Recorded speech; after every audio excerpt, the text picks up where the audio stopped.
हमारा देश कैसा है? वैसा ही जैसा आप छोड़ के गए थे। यानी कि हम अभी भी अंग्रेजों के गुलाम हैं? नहीं, अंग्रेजों से तो हमें 1947 में ही आजादी मिल गई थी।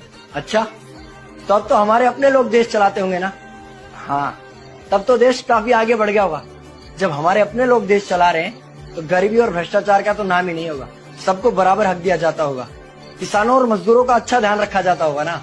नहीं, ऐसा तो कुछ नहीं है। तो कैसा है बताना मुझे।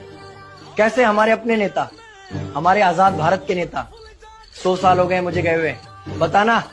हमारे अपने नेता वो तो अपनी जेबें भरने में लगे हुए हैं।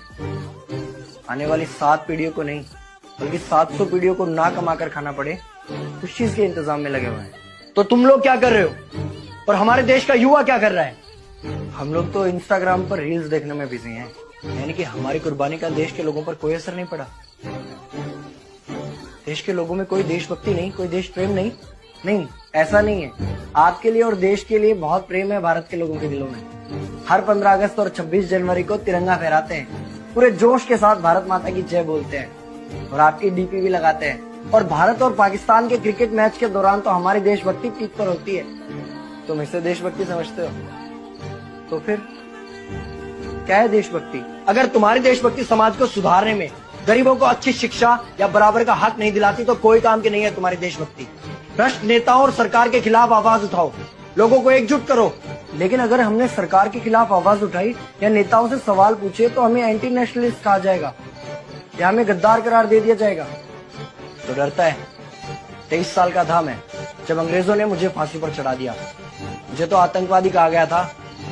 अगर अब नहीं जागे तो ये देश सोता रहेगा। ये सरकारें, ये नेता देश को बेच खाएंगे। इस भ्रष्ट सरकारी तंत्र से लड़ो। देश को क्रांति की जरूरत है।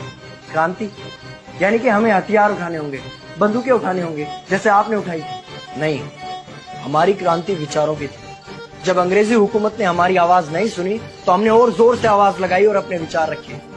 और क्रांति केवल सत्ता को बदलने तक सीमित नहीं है, बल्कि इस भ्रष्ट अन्यायी तंत्र को जड़ से उखाड़ कर फेंकना है। पर ये होगा कैसे? अपने आसपास से शुरुआत करो। जो भी तुम्हें भ्रष्ट नजर आए उसके खिलाफ आवाज उठाओ, एक्शन लो। तुम्हारे टैक्स का पैसा नेताओं की जेब में जा रहा है, हिसाब मांगो। अपने वोट का सही इस्तेमाल करो, लोगों को जागरूक करो और इस देश को आजाद करवाओ। इंकलाब जिंदाबाद, इंकलाब जिंदाबाद।